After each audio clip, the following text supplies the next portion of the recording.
Well, President Trump reiterated his threat to withdraw the U.S. from Nafta while saying that gains from a new deal could be used to pay for a wall at the Mexican border. Now, this comes as Canadian officials this week said there is an increased likelihood Trump will follow through on his exit threat. Joining us now for more is Myron, brilliant Executive VP and Head of International Affairs at the U.S. Chamber of Commerce, joining us here in the Hong Kong studio. Myron, good to see you. Happy New Year. Happy New Year to you.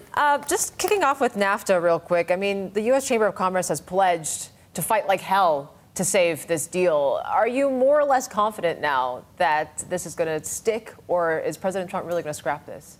Well, first of all, Yvonne, we're pretty confident about the U.S. economy. 2 consecutive quarters of 3% growth. A lot to be confident about after tax reform getting through the U.S. Congress and, of course, the deregulation efforts in our economy. So let's not screw up our economy. We have 14 million jobs tied to NAFTA. We want to reform it. We want to modernize it. We do not want to withdraw from NAFTA. That would be terrible for our economy. It would be a grave mistake.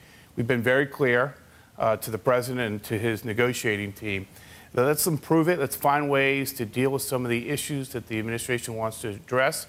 But let's not throw away NAFTA. That would hurt our economy, hurt the progress we're making in strengthening our economy. And we're going to have a bullish 2018 year. We got work to do on infrastructure, on workforce development. Let's not get sideways here on NAFTA.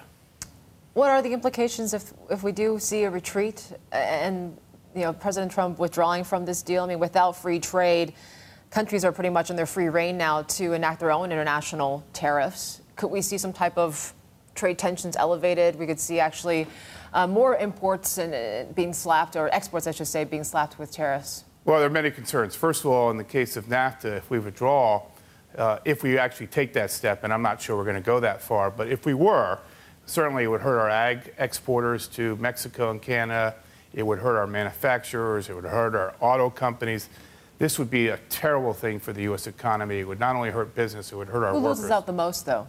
Everyone loses out. Mexico loses out. Canada loses out. The United States loses out. Our competitiveness, the energy sector loses out.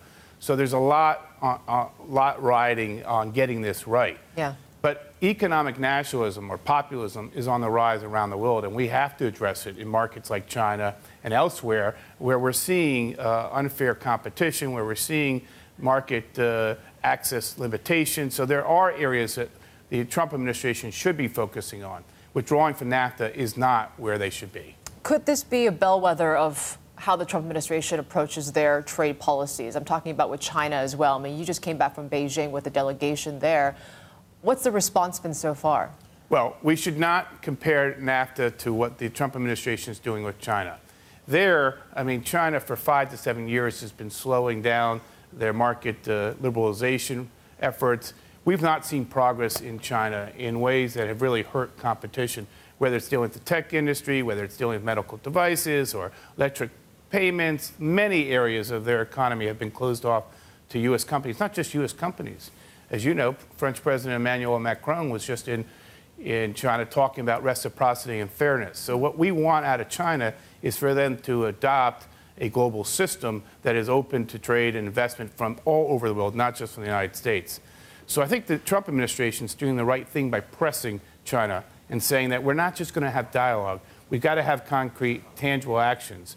So I really believe that NAFTA is a different kind of situation than what the administration is trying to do with China.